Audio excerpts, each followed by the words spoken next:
જૂનાગઢ જિલ્લામાં સ્થાનિક સ્વરાજ્યની ચૂંટણી માટે મતદાન આવતીકાલે તા 16 ફેબ્રુઆરીના રોજ થનાર છે। જિલ્લા ચૂંટણી અધિકારી અને કલેક્ટર શ્રી અનિલકુમાર રાણાવસિયાના માર્ગદર્શનમાં સમગ્ર જિલ્લાની ટીમ ચૂંટણીલક્ષી કામગીરી અને તૈયારી પૂર્ણ કરી રહી છે। અધિક જિલ્લા ચૂંટણી અધિકારી અને અધિક કલેક્ટર શ્રી એમ ચૌધરીએ ચૂંટણીલક્ષી કામગીરી અને તૈયારીઓની વિગતો આપી હતી। જૂનાગઢ જિલ્લામાં જે 21 જાન્યુઆરીએ ચૂંટણી જાહેરાત થઈ હતી અને એની જે ફોર્મ ભરવાની પ્રક્રિયા 27 જાન્યુઆરીથી શરૂ થઈ અને આપણે બધી પ્રક્રિયાઓ પૂર્ણ કરી અને આવતીકાલે 16 તારીખે એની ચૂંટણી યોજાનાર છે। આ ચૂંટણી માટે આપણે જૂનાગઢ મહાનગરપાલિકાની વાત કરીએ તો કુલ 251 મતદાન મથકો છે। એમાં પુરુષો 1,17,163 અને મહિલા મતદારો 1,11,943 મળી અને કુલ 2,29,116 મતદારો એ ચૂંટણીમાં ભાગ લેશે।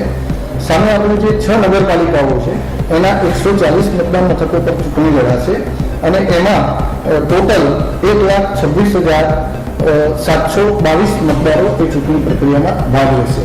આપણું જે તાલુકા પંચાયત વંથલીની પેટા ચૂંટણી છે એમાં 5 જ મતદાન મથક છે અને એમાં ટોટલી 4,606 મતદારો છે અને એ કામગીરી કરશે।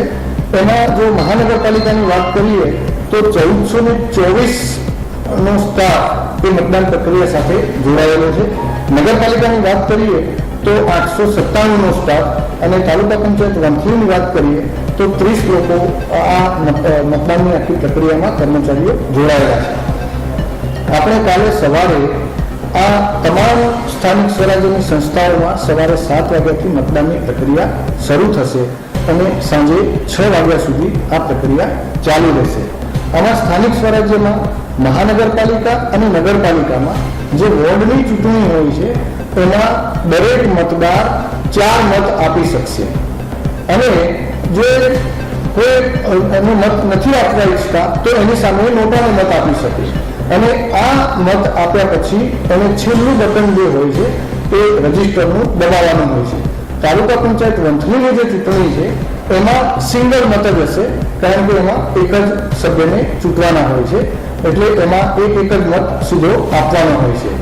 મતદારોની મતદાન કરવા માટેની સરળતા માટે એ એમનું પોતાનું ઓળખ કાર્ડ જે ચૂંટણીનું સ્પેશિયલ આપેલું છે એ લઈને પણ મતદાન કરી શકે છે અને કોઈને જો પોતાનું ચૂંટણી ઓળખ કાર્ડ નથી મળી આવતું તો જે બીજા જે ચૂંટણી આયોગે રાજ્ય ચૂંટણી આયોગ દ્વારા જે 14 ઓળખના જે જુદા જુદા નક્કી કર્યા છે એમાં ડ્રાઇવિંગ લાયસન્સ હોય, આધાર કાર્ડ હોય, તે પ્રકારના જે 14 આધારો છે એ લઈ જઈ અને પોતાનો કિંમતી મત આપી શકે છે।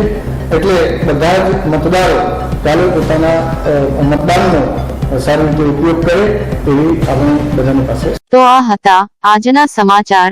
આવતીકાલે ફરી મળીશું નવા સમાચાર સાથે। ત્યાં સુધી રજા આપશો। નમસ્કાર।